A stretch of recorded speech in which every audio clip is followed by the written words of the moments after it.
Good evening, it's Haruka. Tonight, I'm speaking to you after spending the afternoon in a nearby park. I let myself play, almost like a girl again. There were slides, swings, benches, even strange little climbing frames I couldn't quite name. And yes, I wore my knee-high socks. I know some of you notice. But promise me, don't just stare at my legs. Look at the whole picture. Because sometimes what's innocent on the surface carries shadows underneath. It's been said many times that Japan has a difficult relationship with certain desires, and it is a shameful truth that the label "a country of lolicon" has lingered too long. Let me be clear. When adults impose power on those too young to decide for themselves, it is unforgivable. There is no equality in that moment. Strength against weakness, choice against voicelessness. It is not romance, it is violence.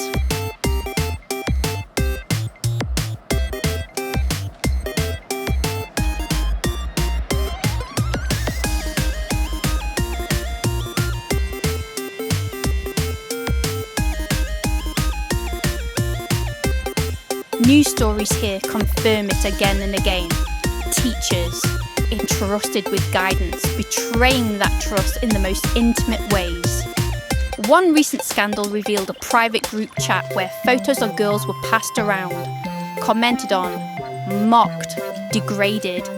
Not only shocking, but deeply tiring.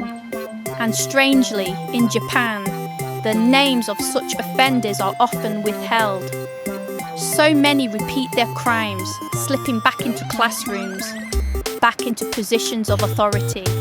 The system here has not caught up to the standards of places like the United States, where registries and disclosure attempt at least to protect. Why does Japan protect the perpetrator? Is it fear of false accusations? Or is it something darker? That those in power recognise a part of themselves in the accused, a shadow they do not dare expose? I don't want to believe it. But sometimes, don't you feel the silence is too deliberate? And yet, even as I condemn these crimes, I admit something. There is always a fascination with forbidden power, not with children, never, but with the idea of surrender, of losing control, of placing yourself in someone else's hands. It's a human paradox to reject cruelty and still crave intensity, to say no to exploitation, but whisper yes to intimacy that overwhelms. Do you understand that contradiction? Or do you feel it in yourself too?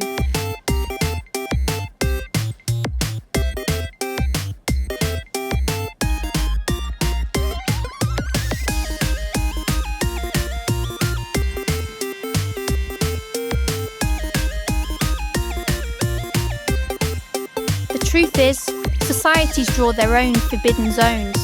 Playgrounds are built for children and must remain theirs. But adults, we build our own playgrounds, don't we? Spaces of ritual, of fantasy, of carefully negotiated risk. The key is consent, the difference between destruction and desire. And that is where we must be vigilant. So tonight, from the top of the Shinagawa Prince, looking down at a city filled with both light and shadow, I want to say clearly, to those in power who prey on the powerless, no. Again and again, no. And to those listening now, across the world, I ask you, what are the taboos in your own culture? And what rules would you never dare to break?